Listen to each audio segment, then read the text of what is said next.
Sistemas operacionais. Professor Alexandre Freire. E na aula de hoje falaremos sobre deadlocks.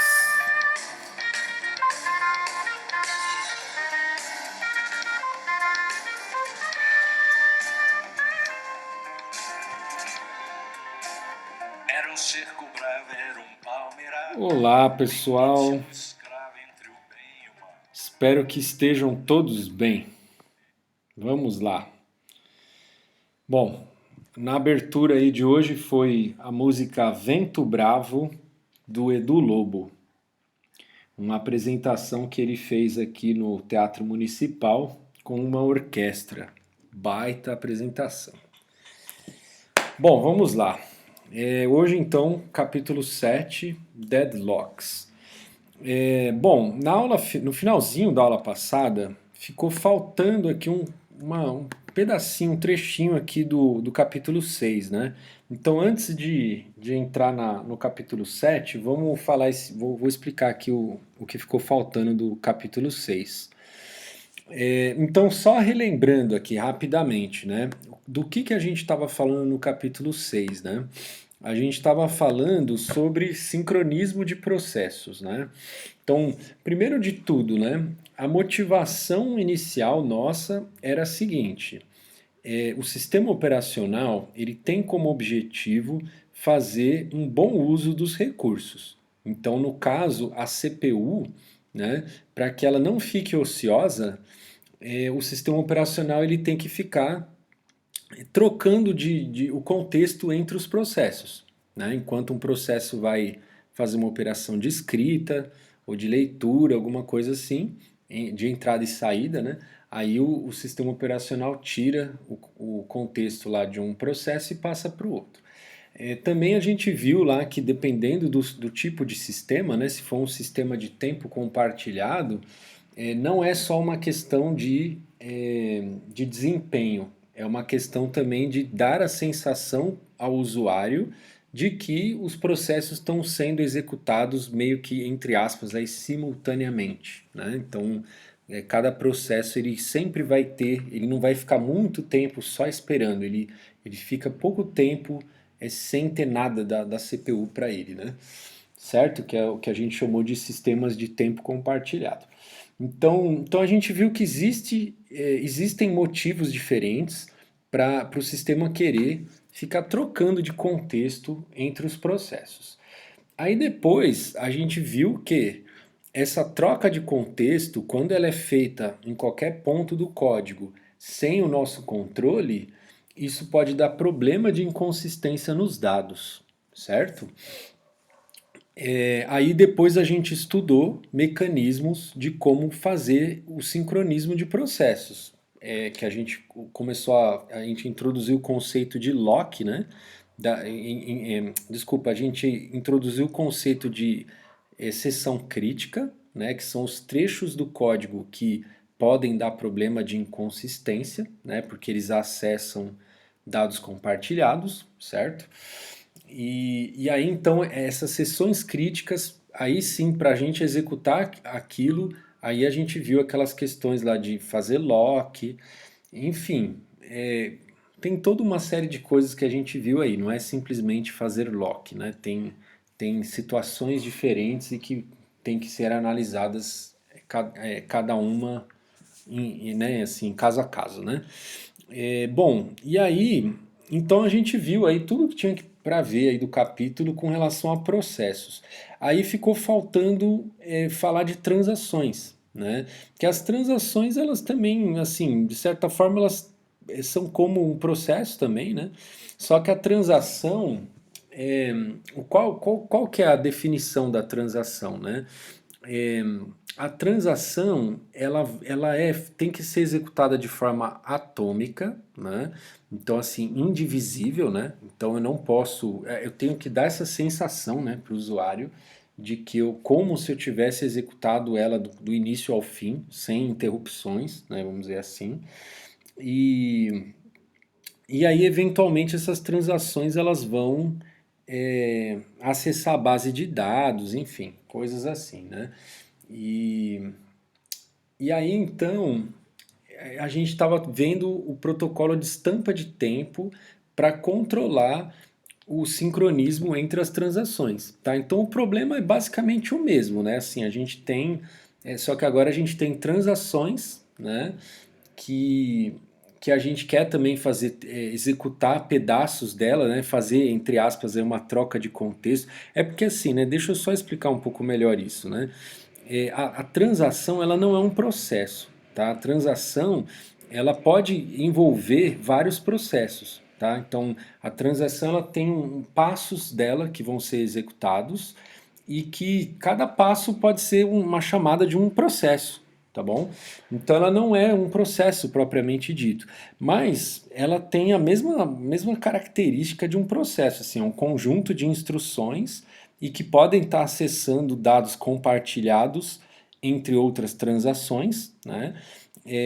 A motivação para a gente ficar trocando de contexto entre uma transação e outra é a mesma dos processos, né? Só que agora o controle não está mais lá da forma como a gente viu antes, porque a transação não é um processo, ela é um conjunto de operações que vai ser executada, né? Que vão ser executadas, né? E que cada uma delas pode ser um comando lá, uma chamada de algum processo, alguma coisa assim, tá bom? Então vamos ver como fazer aqui, né? A gente estava falando sobre esse protocolo de estampa de tempo, né? É, e aí, como que ele funciona, né? Deixa eu só lembrar para vocês aquela história do schedule serial, schedule não serial, né?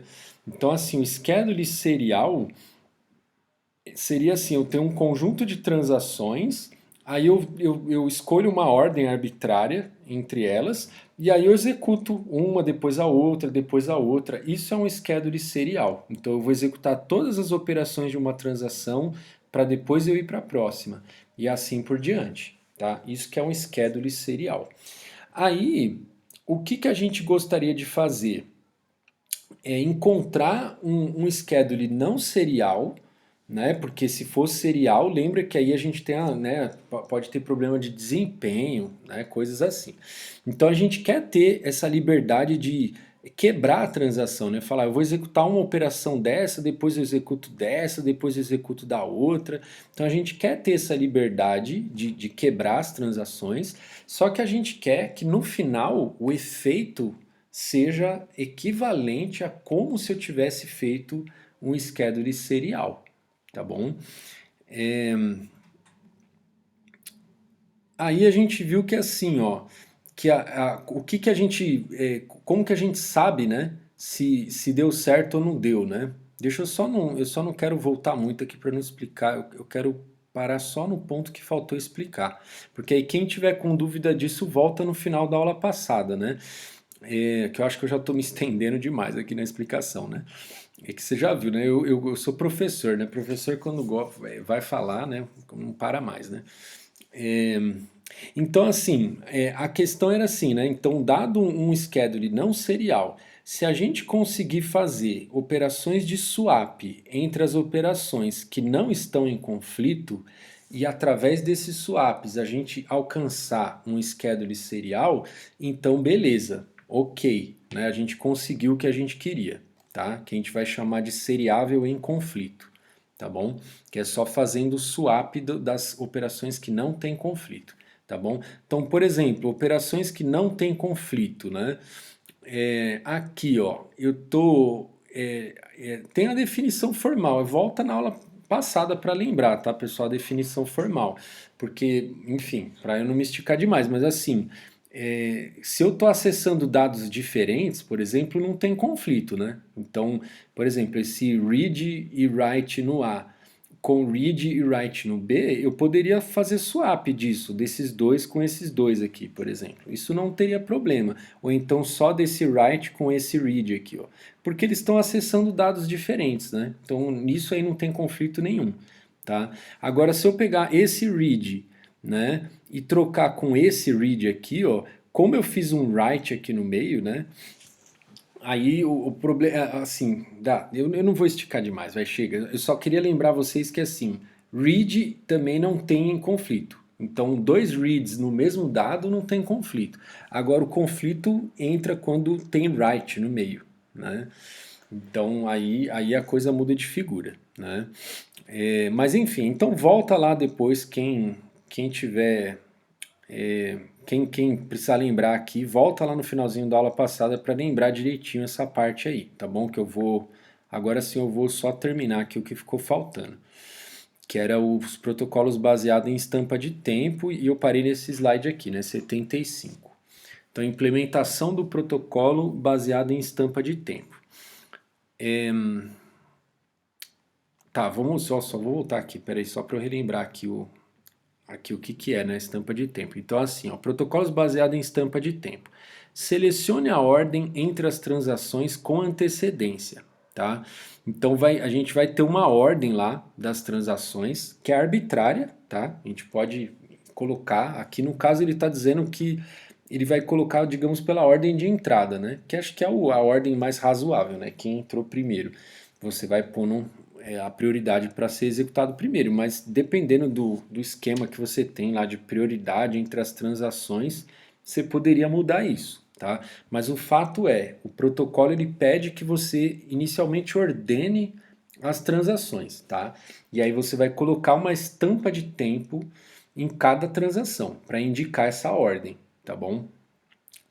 Aí, se a transação, a timestamp da transação I for menor do que o timestamp da transação J, tá, desculpa, eu estou lendo aqui, é no caso em que, esse que eu falei de quem chegou primeiro, né? Então, se a gente estiver usando essa ordenação por ordem de chegada, então a gente vai ter que colocar uma etiqueta de tempo menor no TI do que no TJ, caso o TI tenha entrado no sistema antes de TJ, tá bom? Então vai do menor para o maior, tá? O timestamp aí vai do menor para o maior. A timestamp pode ser gerada pelo clock do sistema ou como contador lógico incrementado em cada entrada de transação. Beleza. E eu estou também dizendo aqui, ó, que não está no slide aqui, mas assim, você não necessariamente precisa seguir essa ordem aqui, tá? Dependendo do contexto em que você está tratando, você poderia ter prioridade entre as transações e uma poder, digamos que, passar na frente da outra. O que importa é você ter inicialmente essa definição de ordem aí para o protocolo funcionar, tá bom? Estampas de tempo determinam a ordem de serialização. Se a timestamp de TI for menor do que a timestamp de TJ, sistema deve garantir schedule produzido equivalente a schedule serial, onde TI aparece antes de TJ. Tá? Então, o schedule que o sistema vai gerar, ele vai ser equivalente a como se eu estivesse fazendo um schedule serial com essa ordem aí da timestamp. Mas é claro que o meu schedule não vai ser serial, ele vai ser aquele seriável em conflito lá, tá bom? É um schedule que é seriável em conflito. Caso eu faça o swap lá de transações que não estão em conflito, eu tenho um jeito de fazer esses swaps até chegar na, na, no, no schedule serial, tá bom? E no caso, nesse específico aqui, em que vai estar nessa ordem aqui, tá bom? Das timestamps aí, da menor para maior. Aí como que vai funcionar isso, né?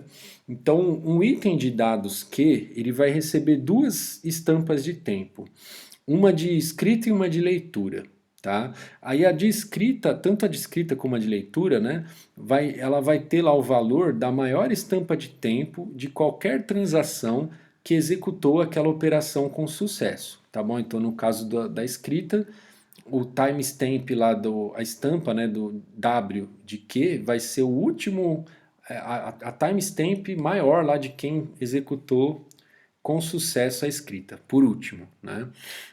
Não é por último, desculpa. Esquece o por último, é a maior, tá? A maior estampa de tempo que executou write, tá bom? E o read é a mesma coisa. E aí isso vai ser atualizado sempre que é executado a operação de read ou de write, tá bom? E lembra que assim, as transações elas são basicamente operações de read e write, tá? Ou está lendo de algum lugar ou está escrevendo em algum lugar. O protocolo de ordenação por estampa de tempo garante que qualquer read e write em conflito sejam executados na ordem da estampa de tempo, tá? Então, uma vez que você atribuiu essas estampas de tempo, agora ele garante essa ordem aí, tá bom? Então, tá bom? É o que ele disse aqui. Suponha que TI execute read Q, tá? Então, o TI ele está querendo executar a leitura do dado Q. Aí o que, que acontece? Ó? Se o timestamp do TI for menor do que o timestamp de escrita daquele dado, o TI precisa ler valor de Q que já foi modificado, certo? Porque aqui, ó, lembra que essa estampa W aqui do Q, se ela está maior do que a etiqueta de tempo do... Eu vou chamar só de estampa, vai. Então, se a estampa de escrita do Q ela está maior do que a estampa da transação que quer executar a leitura, significa que uma transação que já estava na frente lá na ordem, ela fez a escrita do dado antes de eu ler. E isso são operações em conflito, certo? Leitura com escrita, né? Então assim, pô, esse cara ele escreveu, mas eu tinha que ter lido antes dele ter escrito, né? Então deu chabu, né? Deu chabu aí. Aí o que que acontece? A operação de leitura é rejeitada e cancelada, tá bom?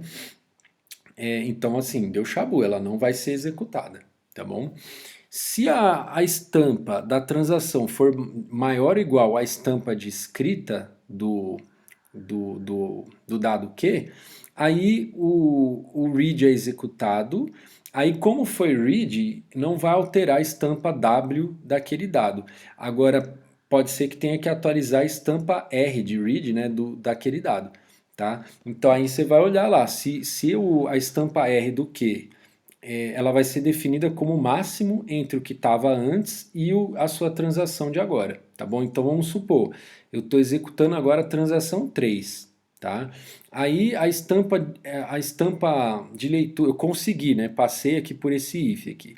Aí a estampa de leitura antes estava no 5, então eu não preciso alterar, certo? Porque é como se aí eu estou considerando que assim, você que era a transação 3 era para ter executado antes das 5. Mas se você executou depois das 5 e foi só leitura, não teve conflito com nada, isso aí poderia ser corrigido, entre aspas, com um swap, né? Que a gente, né, para chegar lá no schedule serial, tá bom? Então não tem problema, tá? A questão só é que você vai ter que atualizar aqui, só para indicar quem que foi a transação com maior estampa que fez a leitura. Então se eu agora, na hora que eu executei, a minha estampa está maior do que a estampa de leitura do dado Q, aí agora a minha estampa vai ser a estampa de leitura do dado Q, beleza? Agora vamos ver a escrita, né? Suponha que TI execute a escrita no dado Q. Ele está tentando executar, né, na verdade. Aí, se a estampa da transação for menor do que a estampa de leitura do Q, aí o que, que acontece? O valor Q produzido por TI foi necessário anteriormente e TI assumiu que nunca seria produzido. Então, assim, na verdade, acho que essa frase está um pouco confusa, né? O que está dizendo é que assim, o dado já foi lido, eu tinha que ter escrito antes, né? Então, quem leu aquele dado lá era para ter lido o dado depois de eu ter escrito, né? Aí, de algum modo, foi assumido que você não precisava dessa atualização de TI, e aí ele leu aquele dado e agora você não pode mais atualizar, tá bom? Então, essa operação vai ser rejeitada, tá? E a transação vai ser cancelada. Então, lembra que assim, a transação ou você executa tudo ou não executa nada. Então não adianta você rejeitar uma operação da transação. Você tem que cancelar depois a transação inteira, tá? Então você vai voltar, tudo que foi feito lá, você vai ter que desfazer, tá bom? Se a estampa da transação for menor do que a estampa de escrita, aí também é conflito, né? Porque aí o TI está tentando escrever valor obsoleto de quê? Né? Ela tinha que ter escrito antes do cara lá que já escreveu, né? De quem essa estampa, se ela está maior, é porque teve uma outra transação que escreveu no dado Q antes de mim. Mas ele tinha uma estampa maior que a minha, então ele tinha que ter escrito depois de mim, não antes de mim. Então também vai dar chabu. Então a operação vai ser rejeitada e a transação vai ter que ser cancelada, tá bom? Agora, se passar por esses ifs aí tudo bem. Você executa a transação. Aqui não está escrito, mas aqui é claro, sim, está implícito, né, que você vai ter que atualizar a estampa W aqui do que igual você atualizou a estampa R, né? Você vai pegar o máximo do que estava antes com essa transação de agora, tá bom? Então, toda vez que você executa, né, uma operação, isso vale para o write também. Então, se a estampa W do Q vai ser igual ao máximo entre a estampa W de Q e a transação de agora que você executou, tá bom? Na verdade, assim, né? Desculpa, né? Porque assim, nesse caso, como o write tem conflito lá, então, na verdade, esse máximo sempre vai ser a timestamp da minha transação, né? Porque se não fosse, eu teria parado nesse if aqui, né? Tá? Então não precisa nem perguntar quem é o máximo, né? Se eu executei é porque a minha timestamp ela vai ser necessariamente maior do que a timestamp que estava lá, tá? Na estampa W do que, beleza? Depois, qualquer transação cancelada, porque a gente ficou falando aí, cancela a transação, né? Em vários casos aí. E aí, o que a gente faz com essas transações que foram canceladas, né? Então, a transação cancelada, ela recebe uma nova estampa de tempo e é reiniciada, tá bom? Ou seja, o que importa pra gente não é garantir aquela ordem lá, tá? Eu peguei a quem entrou primeiro, né? Botei a estampa lá por ordem de chegada, né?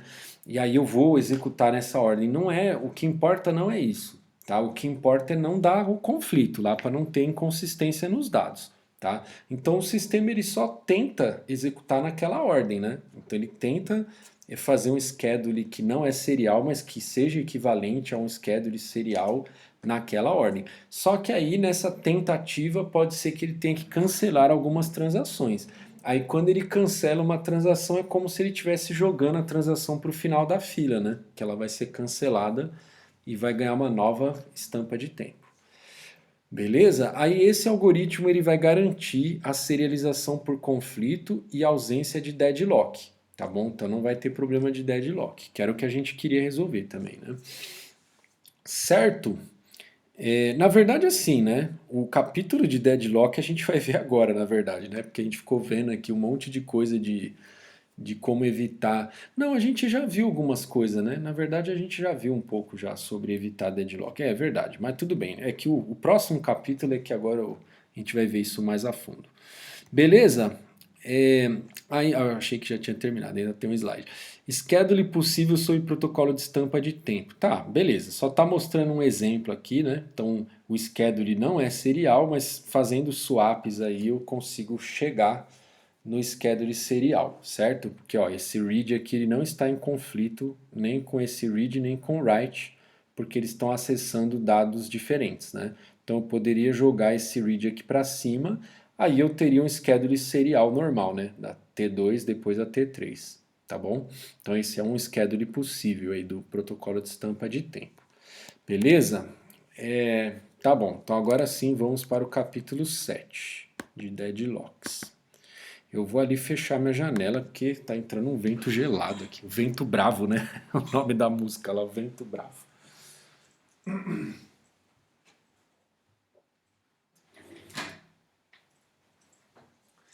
Se bem que o vento aqui até que tá manso. O vento não tá bravo, mas ele tá gelado. Beleza. Então vamos começar a falar de deadlocks. Então tá bom, nós vamos falar qual é o problema do deadlock, modelo do sistema, como caracterizar um deadlock, métodos para tratamento de deadlock, prevenção de deadlock, evitando deadlock, que dá quase na mesma, detecção de deadlock e recuperação de deadlock. Tá? Então, esses são os assuntos aí. Objetivos do capítulo: desenvolver uma descrição de deadlocks que impedem que grupos de processos simultâneos completem suas tarefas. Apresentar diversos métodos para impedir ou evitar deadlocks em um sistema computadorizado. Beleza. Então vamos ver, ó, qual que é o problema do deadlock aí, ó, que a gente já viu aí, né, mais ou menos. É um conjunto de processos bloqueados, cada um mantendo um recurso e esperando para adquirir um recurso mantido por outro processo que está nesse mesmo conjunto aí, tá bom? Então, o problema é que como esses processos estão bloqueados, né, eles não vão liberar recurso, né? E aí, se eles não vão liberar recurso, e só que eles mesmos que estão lá, eles estão dependendo dos recursos, que também estão presos por eles, né? Então eles nunca vão sair dessa vala, né? Vamos dizer assim, tá? Então isso é um deadlock, tá? Um exemplo mais básico aí, com dois processos, né? Com dois recursos, né? Então o sistema tem duas unidades de disco e tem dois processos, o P1 e o P2. Né? Aí o P1 ele mantém uma unidade de disco e cada um precisa. Cada um deles, né, mantém uma unidade de disco. É como se ele tivesse pego o lock, né, de uma delas. Cada um pegou de uma, né?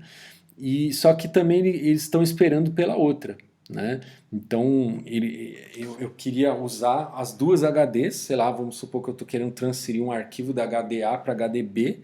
Aí eu peguei, os dois querem fazer algo desse tipo, né? Que vai precisar das duas HDs. Só que aí o P1 ele pegou o A, então ele tentou pegar o lock do A para depois pegar o lock do B, para depois ele fazer o que ele queria. Só que o P1 ele fez a mesma coisa, só que na ordem inversa, que ele pegou primeiro o B para depois pegar o A. Né? Só que aí, se a gente der azar aqui, o que vai acontecer? O recurso A ele vai ficar alocado para o P0, aí vai trocar o contexto, não vai dar tempo dele pegar o recurso B, aí vai para o P1 pega o recurso B, né? E também aí já era, né? Aí o deadlock tá dado, né? Porque uma vez que ele pegar o B, aí já era, porque um tá com o A, o outro tá com o B, esse aqui tá esperando pelo A que tá preso pelo P0, enquanto o P0 tá esperando pelo B que tá preso pelo P1. Tá bom? Então esse aqui é um deadlock mais básico, aqui com dois recursos e dois processos. Né? Agora isso poderia acontecer com vários processos, poderia ser mais difícil de identificar, tá? Não é tão fácil identificar deadlock. A gente vai ver aqui, também não é um bicho de sete cabeças, mas a gente vai ver como identificar o deadlock. Tá? Exemplo de cruzamento de ponte. Então, digamos, é uma metáfora, né?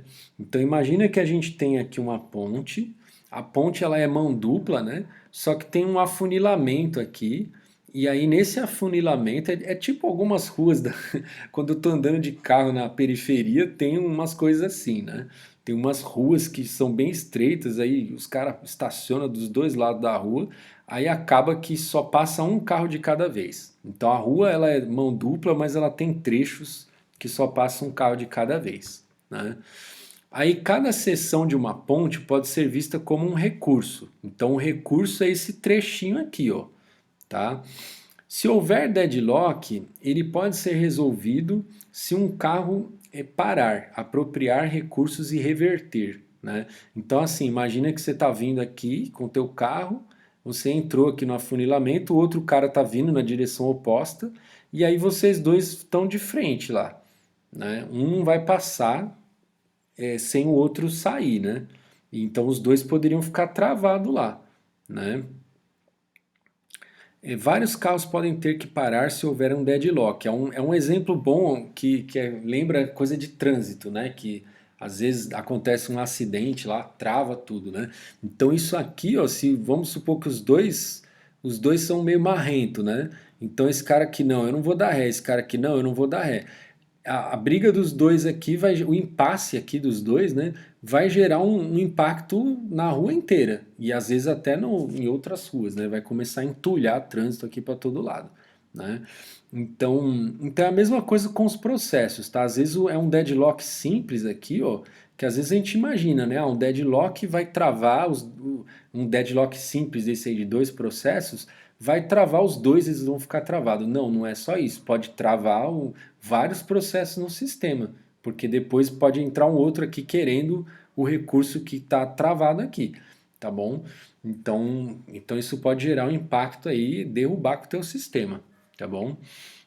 Agora, poderia resolver isso fazendo aqui, ó, parar um deles, né, apropriar os recursos e reverter. Então, se aparecer o guincho aqui ó, da CT, arrancar esse carro aqui daqui, né, escolher um dos dois por algum critério e arrancar e falar, tchau, meu amigo, sai você. Aí libera a pista, aí desfez o deadlock, aí a coisa vai andando.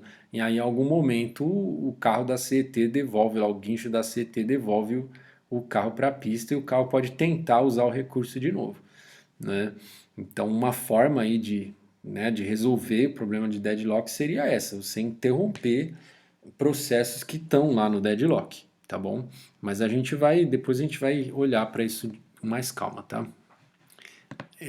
Modelo do sistema. Tipos de recurso. Então, eu tenho recursos aí, recurso 1, 2 até o recurso M. Que poderia ser o quê, né? Poderia ser ciclo de CPU, espaço de memória, dispositivo de entrada e saída, enfim, uma infinidade de coisas. Cada tipo de recurso possui instâncias, tá? Então, o recurso I possui instâncias WI, é a quantidade de instâncias, né? Então, sabe, um recurso, às vezes eu posso ter 3, 4 instâncias do mesmo recurso, tá bom? Então, o WI ele indica quantas instâncias eu tenho do recurso I, tá bom? Cada processo utiliza um recurso da seguinte forma: ele vai fazer a requisição do recurso, depois ele vai usar o recurso e depois ele vai liberar o recurso, tá bom? Agora, o que caracteriza um deadlock? Tá? Essa é uma parte importante aí. Você tem que ter as quatro coisas, tá? Se você não tiver uma dessas quatro coisas, não tem deadlock, tá bom? Para ter o deadlock, você tem que ter essas quatro coisas, tá bom? Simultaneamente, tá? Então, o deadlock pode surgir se quatro condições forem mantidas simultaneamente, tá? Então, exclusão mútua.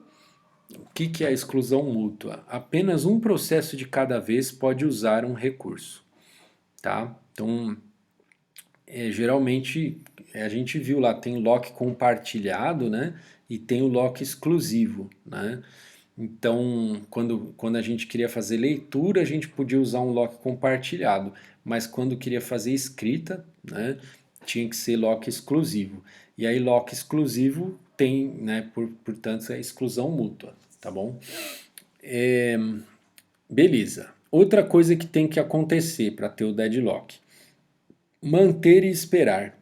Então, um processo mantendo pelo menos um recurso está esperando para adquirir outros recursos mantidos por outros processos, tá bom?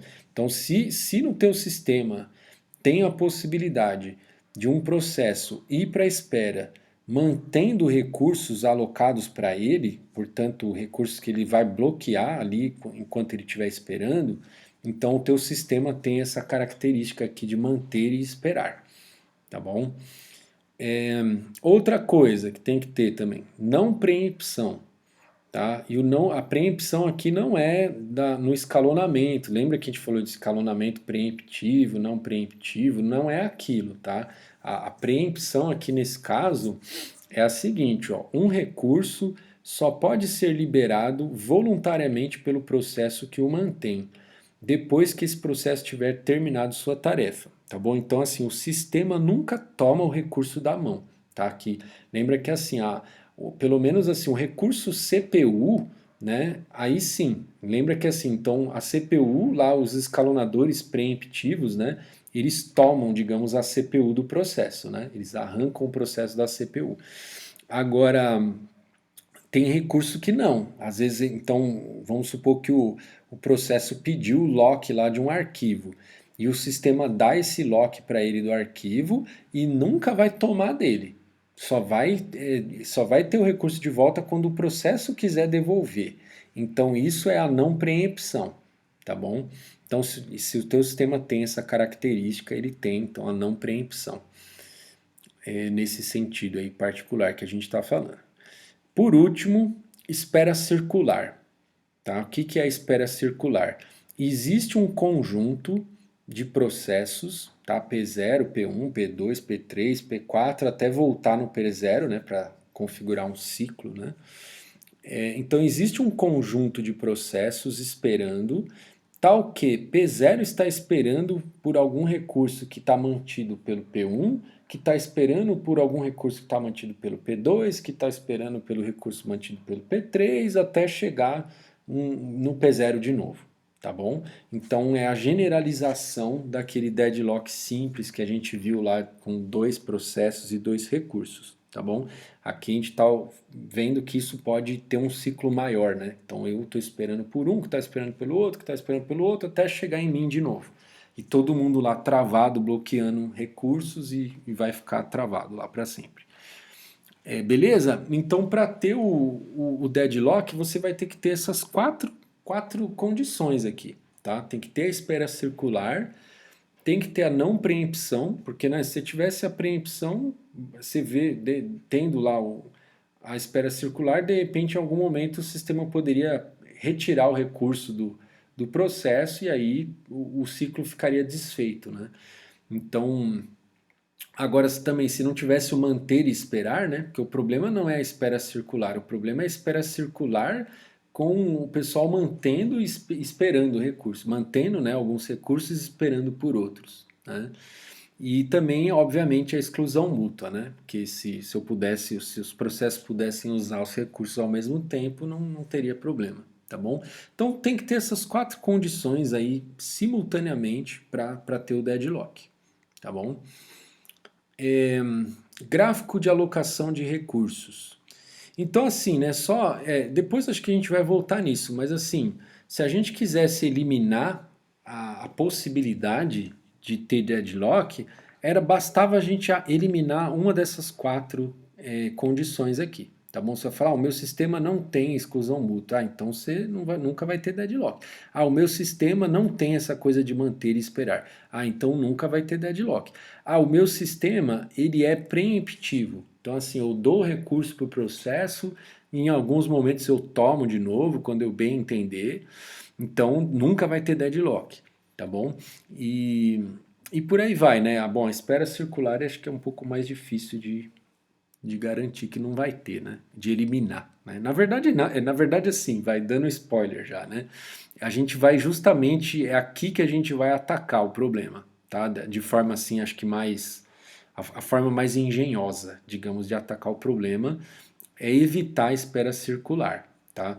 Porque também assim, né?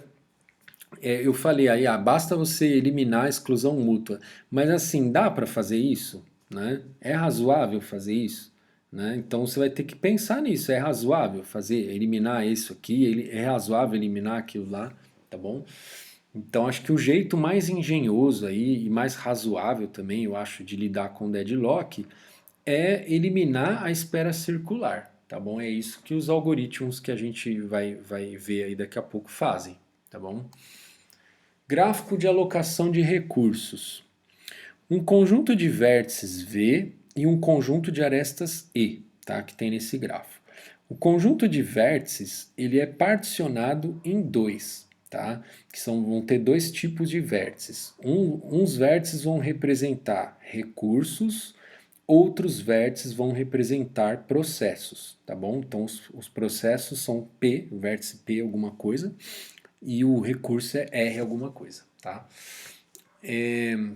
Aresta de requisição, tá?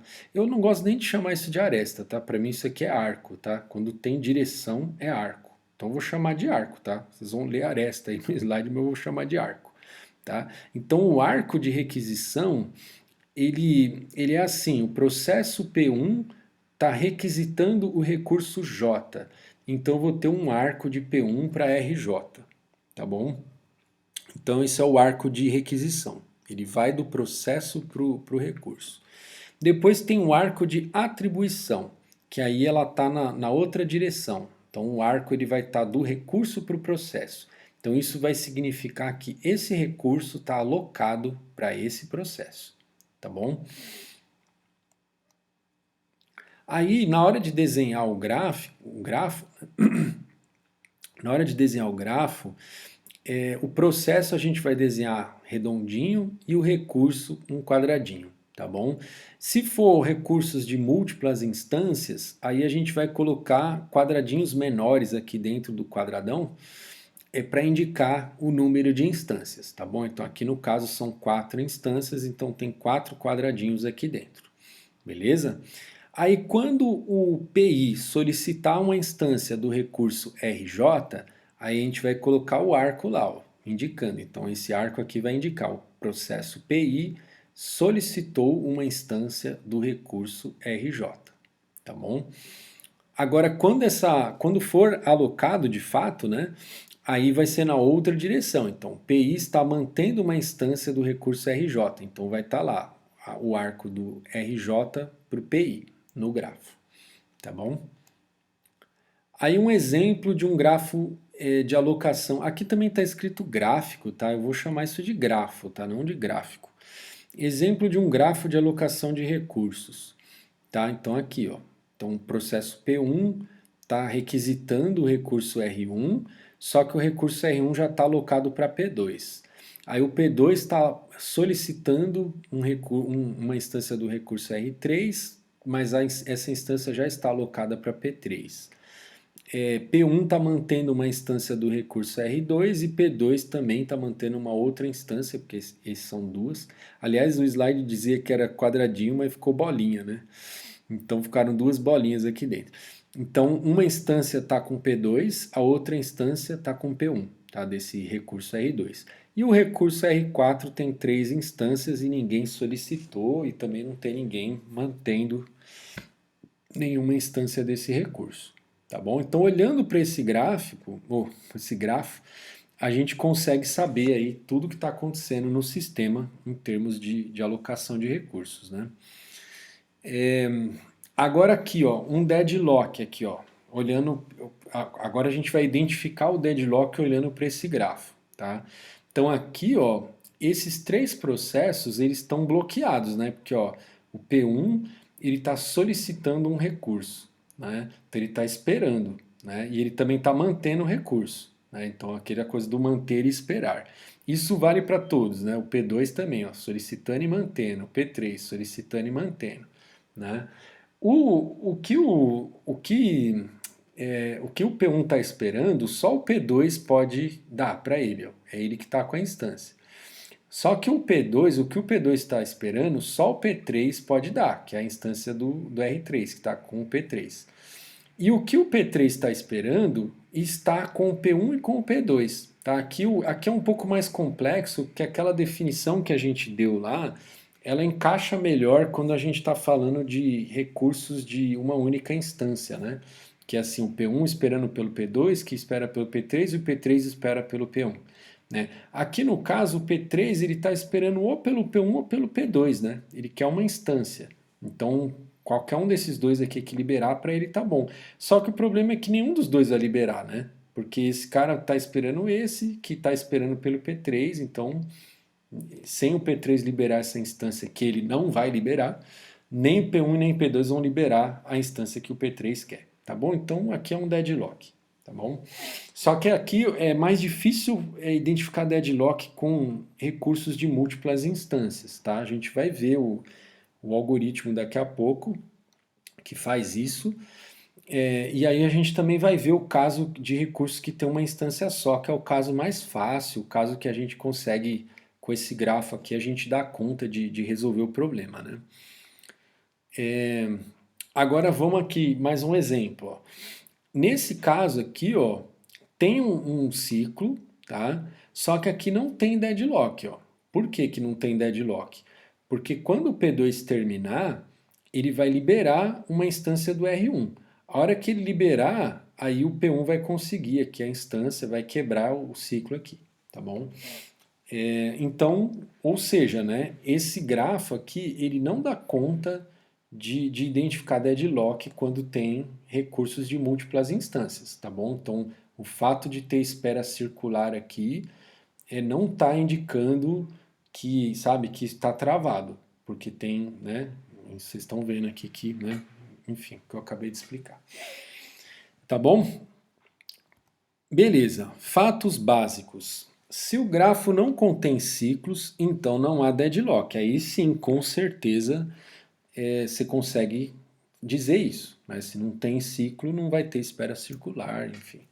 Então não tem deadlock. Se o grafo contém um ciclo, então, aí então o que pode ser? Duas coisas, né?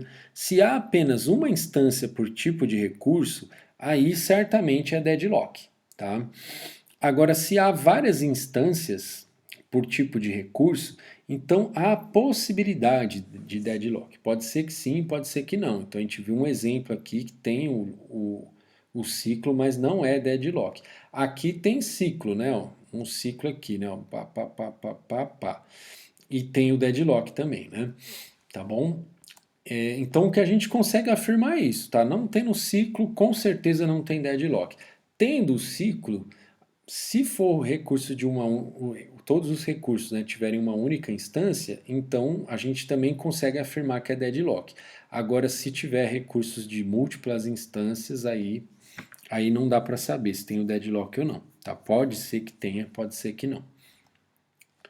Métodos para tratamento de deadlock. Garantir que o sistema nunca entrará em um estado de deadlock. Tá? Então, uma coisa que a gente pode fazer para tratar deadlock é, primeiro, uma abordagem, né? Garantir que o sistema nunca entre em deadlock, de algum jeito. Outra abordagem, permitir que o sistema entre em deadlock e depois se recupere. Tá? Então, vamos supor, o sistema ele deixa acontecer tudo lá, e aí, em algum momento, quando ele identificar que deu deadlock, aí ele tem que ter um jeito lá de se recuperar, tá bom? A terceira abordagem, que é quase uma piada, né? Que é assim, ignorar o problema e fingir que os deadlocks nunca ocorrem no sistema. Né? Parece piada, né? Parece, mas na verdade ele não está fazendo uma piada, porque na verdade ele está contando para a gente aqui, ó, que a maioria dos sistemas operacionais, incluindo o Unix, fazem isso. Simplesmente não tratam o deadlock e fingem que o problema não existe. Né? Ou melhor, vai agora sendo menos irônico.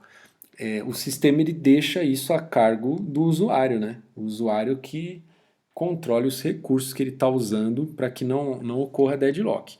Tá? Embora isso, de certa forma, é meio que impossível quando, dependendo do ambiente onde o teu sistema vai rodar, né? Porque está rodando junto com outros processos que você não tem controle, né? Como é que você vai saber se pode dar deadlock ou não, né? Então, enfim. Prevenção de deadlock agora, né? Restringir as formas de como a requisição pode ser feita.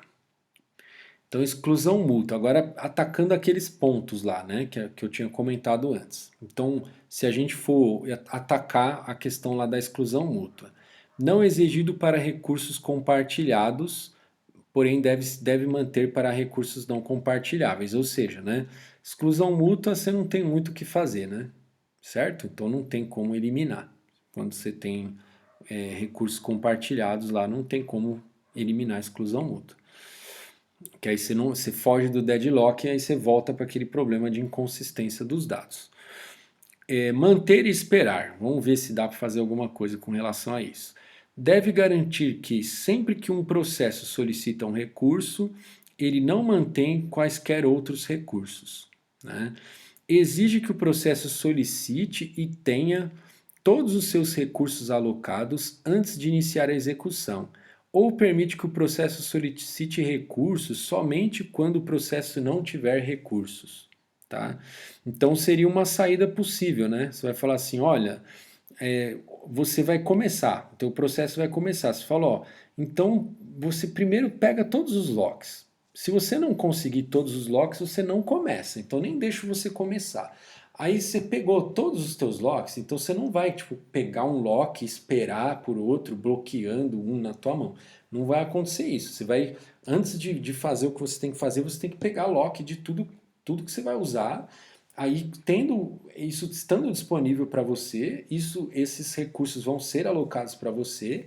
Aí você executa até o final e termina, certo?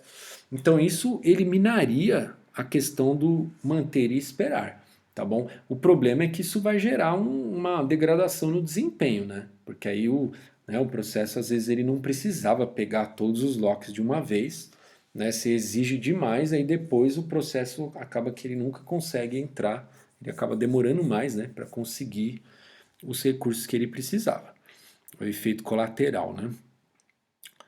Ou então permite que o processo solicite recursos somente quando o processo não tiver recursos, né? Então, um pouco menos radical, né? Então, você não vai exigir que ele solicite tudo de uma vez, mas então ele vai falar assim: você só pode solicitar recursos desde que você não tenha nenhum recurso alocado para você, tá bom? Que aí não vai ter o manter e esperar.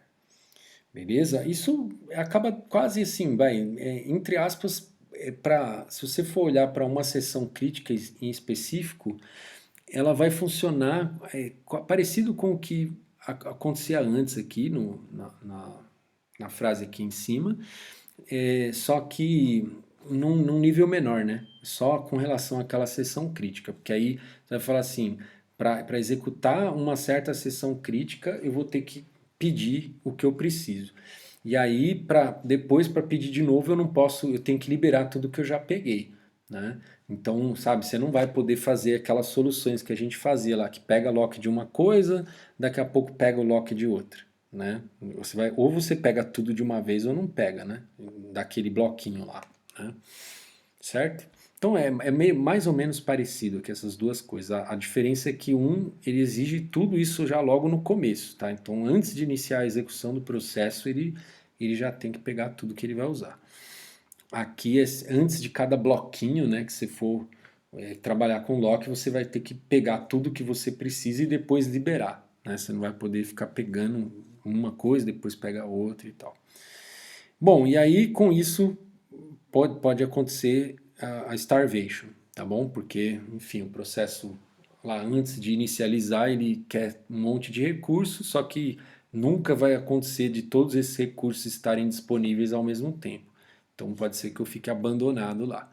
Aí teria que criar, enfim, algum mecanismo para evitar também a starvation, né? Bom, outro ponto que poderia atacar aí, a preempção, né? Então, se um processo que está mantendo alguns recursos solicitar outro recurso que não pode ser alocado imediatamente a ele, então todos os recursos atualmente sendo mantidos são liberados, tá bom?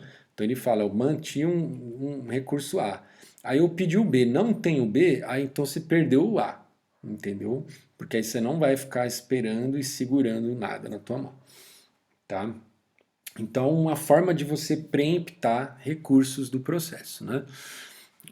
Recursos preemptados são acrescentados à lista de recursos pelos quais o processo está esperando, né? Porque agora o que estava na mão dele não está mais, então agora ele volta para a fila de espera por aquele recurso que foi preemptado. O processo só será reiniciado quando puder reobter seus antigos recursos, além dos novos que está solicitando, tá bom? Porque senão o processo vai ficar indo e voltando, né? Indo e voltando. Então ele não faz isso, ele fala, ó, da primeira vez quando você voltou, você perdeu o lock do A, né? Então agora você só vai voltar quando e você estava tentando, vai o lock do B. Então da próxima vez você só vai voltar quando você tiver o lock do B, tá? E também o do A que você queria, tá? Só que até isso acontecer, você perdeu esses recursos e foi para uma fila lá esperar por todos esses recursos disponíveis para você de novo, tá bom? E não é ruim, vai. Até que não é tão ruim, né? Né? Porque você queria um recurso, você ia ter que esperar aquele recurso. Agora você vai tipo, perder os que você tinha, depois quando você voltar, você vai ter o recurso que você tinha pedido e mais os que você tinha antes. Então não é tão, não é tão zoado, vamos dizer assim. Espera circular. Agora, como que a gente pode atacar, né, esse negócio da espera circular? impõe uma ordenação total de todos os tipos de recurso e exige que cada processo solicite recursos em ordem crescente, considerando a ordem pré-fixada dos recursos. Isso seria uma forma de evitar a espera circular, né? Você vai falar assim, ó, os recursos do sistema são esses. Eles têm uma ordem. Você nunca pode pedir um recurso que está com, digamos, um rótulo lá, maior e depois pedir um menor, né? Então você pediu o recurso 7 e depois pediu o 3. Não, não pode. Se você quer o 3 e o 7, você perde o 3 depois o 7, tá? Porque essa questão do um ficar, como é que é? Um ter essa coisa da espera circular, né? É porque quando eu peguei um recurso, aí eu estou esperando por outro, só que alguém pegou esse outro e está esperando pelo um. Ou seja, eles pediram esses recursos em ordem inversa, né? Se todo mundo pedisse os recursos na mesma ordem, não haveria espera circular, tá bom? Então é um jeito de você evitar a espera circular. Só que também é um jeito meio restritivo demais, né? Porque como é que o usuário vai saber, né? Isso é muito complicado, né? Como é que o usuário vai saber, né? Bom, não sei, vai. Ele poderia ter uma API lá que antes dele pedir os recursos que ele quer, né? Ele consulta lá em qual ordem que ele tem que pedir os recursos. E aí ele pede na ordem, né, correta. Só que isso também é quase equivalente àquela questão de pedir todos os recursos de uma vez, né? Porque se você não pode pedir na ordem que você queria, isso força você a pedir na ordem que não era a ordem que você queria, né? Então, meio que basicamente você vai ter que pedir todo mundo, né? Eu enxergo dessa forma, é quase a mesma coisa de você pedir todo mundo logo de cara, né? Certo? Evitando deadlock.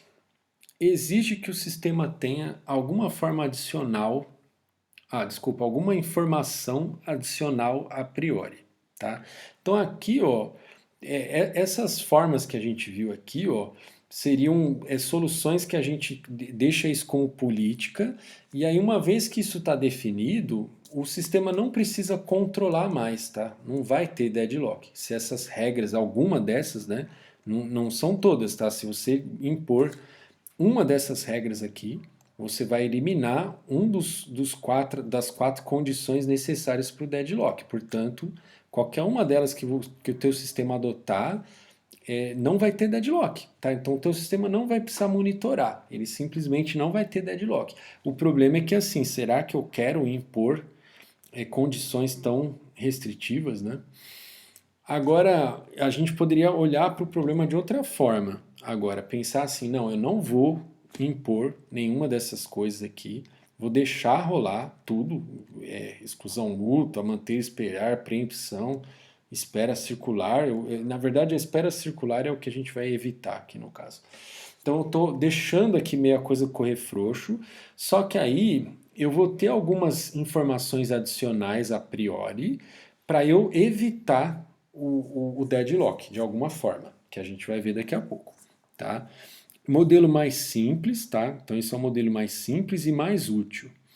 Exige que cada processo declare o número máximo de recursos de cada tipo que ele pode precisar, tá bom? Então não é que ele vai logo de cara falar, alocar tudo. Ele só precisa dizer quais recursos e qual a quantidade, né, de cada um deles que ao longo da execução pode ser que ele peça, tá bom?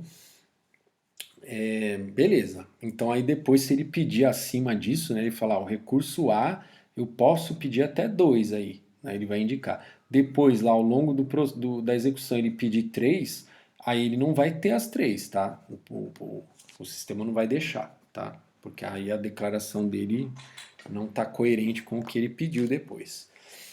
O algoritmo para evitar deadlock examina dinamicamente o estado de alocação de recurso para garantir que nunca poderá haver uma condição de espera circular. O estado de alocação de recurso é definido pelo número de recursos disponíveis e alocados e as demandas máximas dos processos. Certo? A gente vai ver isso aí em mais detalhe já já. Aí agora vamos definir o que é um estado seguro, tá? O que é um estado seguro? Quando um processo solicita um recurso disponível, o sistema deve decidir se a alocação imediata deixa o sistema em um estado seguro. Tá, mas que raio de estado seguro é esse, né? Então, desculpa que eu li, eu achei que era a definição primeiro, mas então já vamos guardar isso na cabeça. Então, assim, é no momento da solicitação, tá? Então, assim, solicitou um recurso que está disponível, porque se o processo solicitar um recurso que não está disponível, aí é fácil de decidir, né? Aí você fala não, né?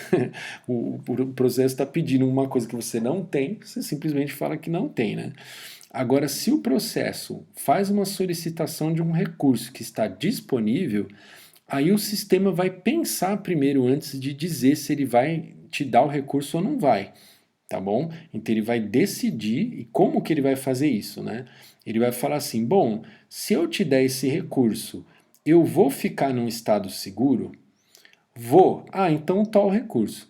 Se ele falar, não, não vou ficar no estado seguro, ah, então não vou te dar o recurso. Mesmo eu tendo o recurso, eu não vou te dar, tá? Então, mesmo o sistema tendo o recurso, ele não vai dar o recurso caso ele identifique que se ele te der o recurso, ele vai ficar num estado inseguro, tá bom? Agora vamos ver que raio de estado inseguro, que raio de estado seguro é esse. O sistema está em estado seguro se houver uma sequência de todos os processos, tal que, para cada processo, os recursos que ele ainda pode solicitar possam ser satisfeitos pelos recursos atualmente disponíveis, mais os recursos mantidos pelos processos que vêm depois dele, né? Então tem uma lista aqui, ó, uma sequência, né? P1, P2, P3 até Pn, tá? E aí eu consigo satisfazer o P1 com os recursos que eu tenho. Aí, eu satisfazendo o P1, eu vou liberar os recursos que estavam com ele, né? Aí eu tenho que ver se agora eu consigo satisfazer o P2 tendo os recursos que eu tinha antes, mais os recursos liberados pelo P1. Aí depois eu tenho que ver, e depois do P2, eu consigo pegar o P3 com os recursos que ele precisa lá, né? Eu consigo satisfazer com os que eu tinha antes, mais os que o P1 vai liberar, mais o que o P2 vai liberar. Consigo satisfazer P3? Consigo. Ah, então beleza, eu vou checando isso para todos, né? Então se existir essa ordem aí em que eu consigo, tá? Então assim, ó, o estado seguro não é eu ter recurso suficiente para atender todos os processos de uma vez, tá? O estado seguro é assim, eu vou olhar lá como o sistema vai ter um estado atual, né? Então ele vai falar, eu tenho os recursos lá, aí ele vai ter quantas instâncias disponíveis, né, de cada recurso que ele tem, né? Olhando aquela informação que a gente tinha a priori lá, que era o número máximo de recursos que cada processo pode pedir. Então ele vai olhar lá, sei lá, vamos supor que eu tenha recursos A, B e C, né? Aí eu tenho um certo processo P0 que ele disse que ele podia pedir no máximo 3 instâncias do recurso A. A essa altura do campeonato eu espero que você esteja com o teu rascunho aí do lado, né? Então, se você não está, pegue, né? Pegue o teu rascunho lá. Então, imagina assim, ó, tem recurso A, B e C. Aí vamos supor que eu tenho 3 instâncias disponíveis do recurso A, né?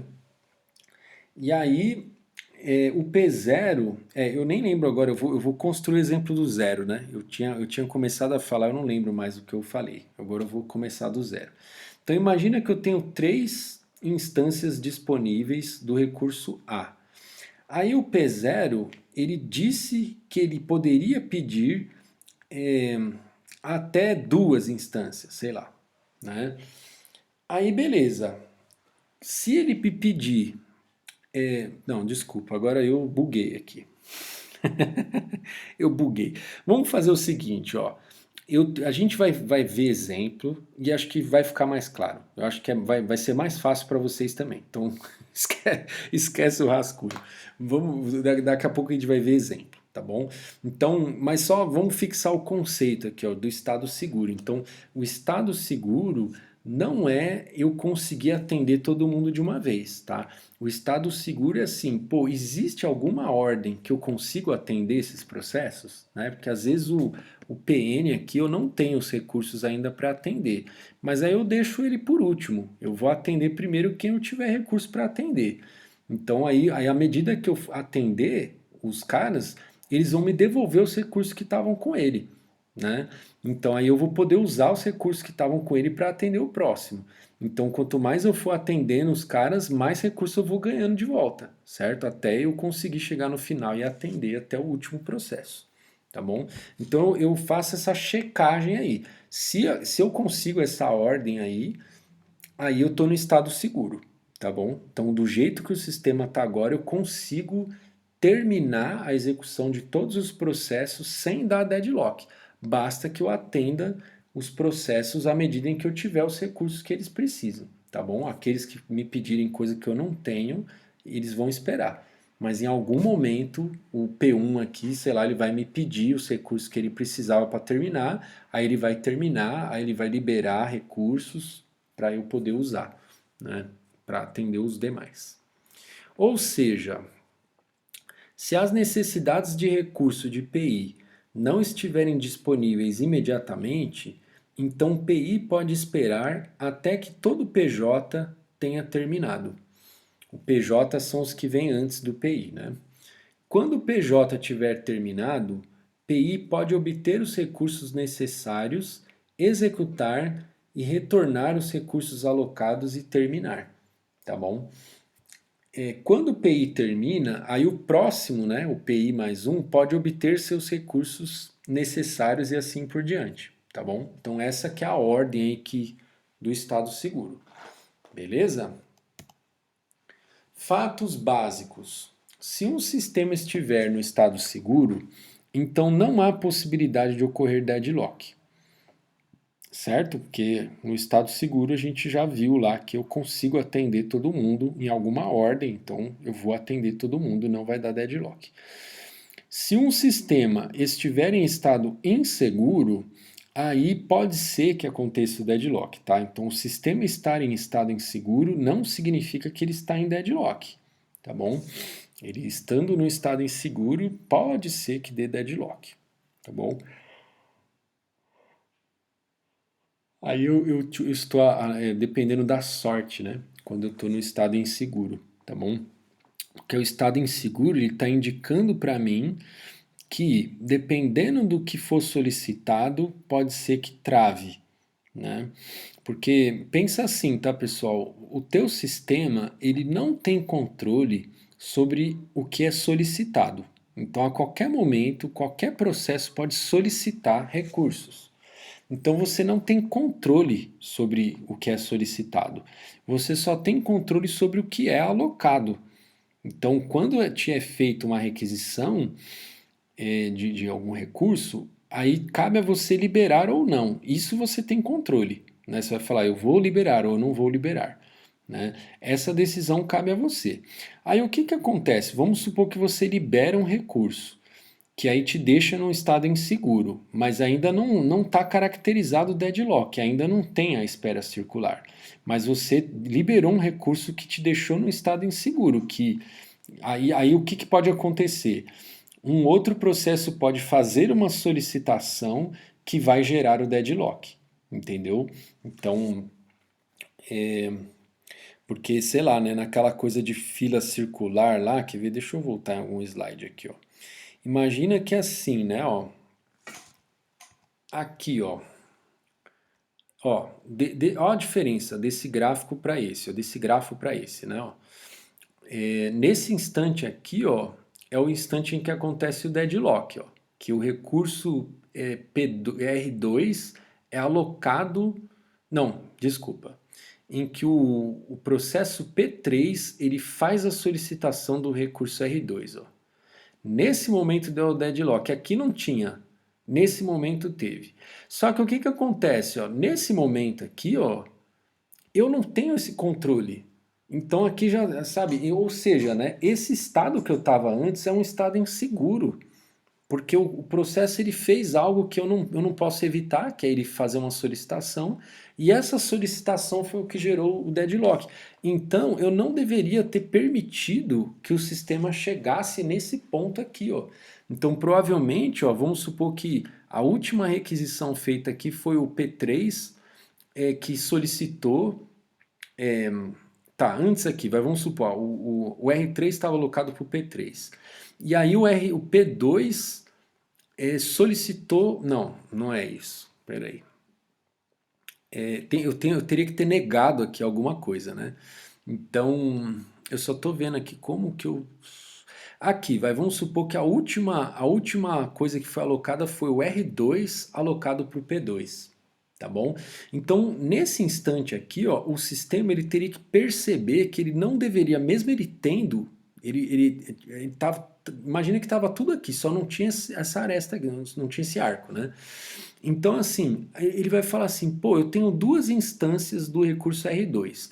Uma está com o P1, a outra está vaga. Aí o P2 me faz a solicitação do R2, mas eu falo, não vou te dar essa instância.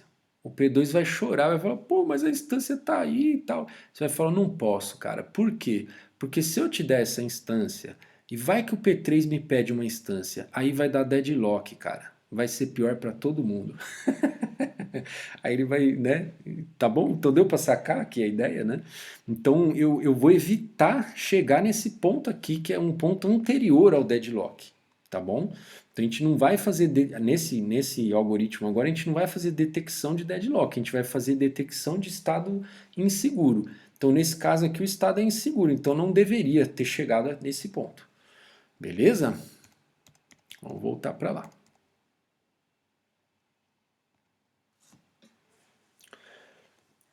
Então aqui, continuando no slide que eu tinha parado, ó, uma forma de evitar deadlocks seria cortar o mal pela raiz, né? É garantir que o sistema nunca entrará em estado inseguro. É o que eu estava explicando para vocês aí. Algoritmos para evitar deadlock. Aí a gente vai ver dois algoritmos, né? Se for única instância de cada tipo de recurso, use um grafo de alocação de recursos, tá? Então a gente vai usar aquele grafo de alocação de recursos só para o caso em que os recursos todos têm uma única instância. Agora, quando tiver recursos de múltipla instância, mesmo que seja só para um recurso, aí já vai para o algoritmo do banqueiro, que a gente vai ver, tá bom? Aí eu estou em dúvida se eu pauso o vídeo. Eu vou explicar esse aqui, aí eu pauso no outro. Deixa eu tomar uma água, rapidinho.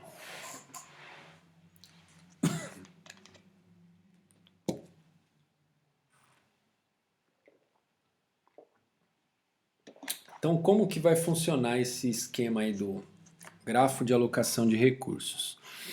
Bom, agora a gente vai ter um arco de pretensão. Lembra que a gente tinha falado lá que os processos a priori eles tinham que indicar quantas instâncias no máximo eles poderiam pedir de cada recurso? Aqui no caso, como a gente está olhando agora para primeiro, né, para recursos de uma única instância, então a priori o que, que o processo tem que indicar? Se ele pode ou não pode pedir aquele recurso. Tá? Então no começo, antes do processo executar lá, ele vai começar, né, a executar, ele vai informar, ó, todos os recursos que ao longo da minha execução pode ser que eu peça, tá bom? Os que ele pedir que ele não indicou, e se ele pedir, vai ser recusado para ele, tá bom? E assim, deixa eu só frisar uma coisa, que acho que assim, é coisa que eu vejo que às vezes os alunos confundem, tá? Então, só para lembrar vocês, para vocês não confundirem, tá? Vocês são alunos também, mas enfim, eu tô falando assim, porque das outras turmas é o que várias vezes o pessoal confunde. Então, assim, ó, para evitar deadlock, a gente tem duas situações diferentes, tá? Acabei de falar, mas vou falar de novo, tá? Só frisando para vocês não confundirem isso. Então, um algoritmo só se aplica ao caso em que os recursos têm uma única instância de cada recurso, né? O outro algoritmo é o que é para recursos de múltipla instância. tá bom? Então não confunda essas duas coisas, tá bom? Isso eu já vi vários alunos confundirem isso, tá? Então não confunda isso. O algoritmo mais simples, né, claro que vai ser o de recurso de uma única instância, né? Beleza. Então agora vamos tratar recursos de uma única instância. Então vai ter o arco de pretensão agora, tá? Então esse arco de pretensão, ele vai estar direcionado do processo para o recurso, tá? Indicando que o processo pode solicitar aquele recurso, tá? E esse arco, ele vai ser representado por uma linha tracejada, tá? Como essa aqui, por exemplo, ó, tá? Então esse arco está indicando que o P2 pode pedir o recurso R2. Não pediu ainda. Quando pede, ó, aqui está indicando que o P2 pediu o recurso R1. Beleza?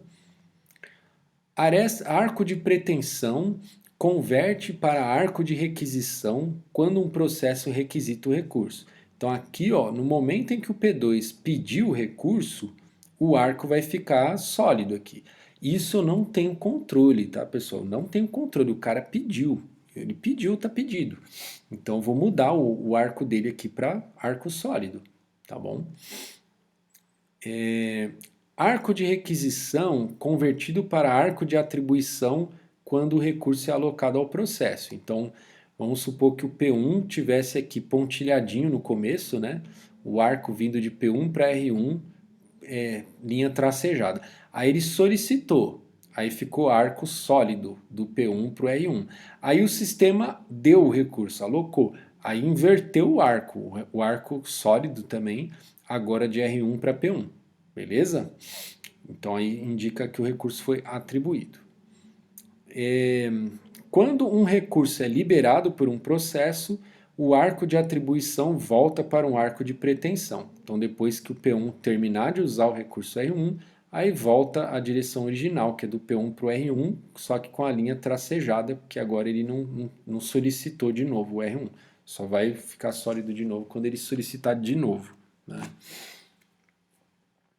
Ou seja, né, isso aqui, a solicitação aqui ó, indica que ele solicitou e ainda não recebeu, né, certo? Solicitou e não recebeu. Os recursos devem ser reivindicados a priori no sistema, tá bom? Para a gente conseguir colocar as linhas pontilhadas aí. Beleza, os arcos pontilhados. Estado inseguro, ó. Isso aqui é um estado inseguro. Aí eu pergunto para você, por quê? Pausa o teu vídeo aí e pensa, por que que nós estamos aí num estado inseguro?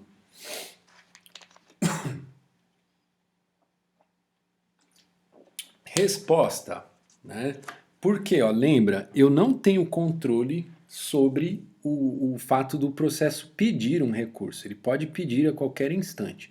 Se o P1 pedir o recurso aqui, R2, fechou o deadlock, né? Fechou o ciclo. E a gente já tinha visto lá antes que ciclo nesse grafo aqui, quando é um único recurso, uma única instância por recurso, ciclo nesse grafo aqui indica deadlock, tá bom? Então pode ser que o P1 não peça, né? Então o estado inseguro ele só está me gerando um alerta de que pode dar deadlock, né?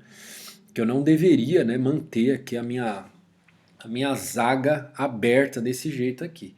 Tá? Agora pode ser que o P1 não peça o recurso, pode ser que ele primeiro ele libere esse R1 aqui para depois ele pedir o R2, tá bom? Mas enfim, o que eu estou querendo é cortar o mal pela raiz, né? Então isso aqui eu já não quero que isso aconteça, eu não quero chegar nesse tipo de estado inseguro aqui. O algoritmo do grafo de alocação de recursos, o que, que ele faz, né? Suponha que o processo PI solicite um recurso RJ. Então esse algoritmo ele vai ser responsável por tratar essa requisição, tá? Então foi feita a requisição, o processo PI solicitou o recurso RJ. A requisição só pode ser concedida se a conversão do arco de requisição para um arco de atribuição não resultar na formação de um ciclo no grafo de alocação de recurso, certo? Então ele vai falar assim, finge que, né, tá, aqui ele não vai descrever, tá bom. Eu achei que tinha uma descrição mais completa, então a descrição é essa. Então aqui, ó, o que ele vai fazer é isso, ele vai falar assim, ó, finge que eu vou te dar. Então, no momento, né, em que ele fala assim, ó, eu solicitei, tá? Então, vamos supor que isso aqui estava pontilhado, ó. Que aqui não tem que estar disponível, né? Então, assim, obviamente que assim, o recurso não estando disponível, você não vai dar, né? Então, teria que. Não tem exemplo aqui escrito, né? Então, no momento em que for feita a requisição, aí eu vou fazer de conta, né? Eu vou falar, ó, se eu mudar esse arco aqui de pretensão, desculpa, né? É solicitação, né? A solicitação já foi feita, então o arco já virou de solicitação.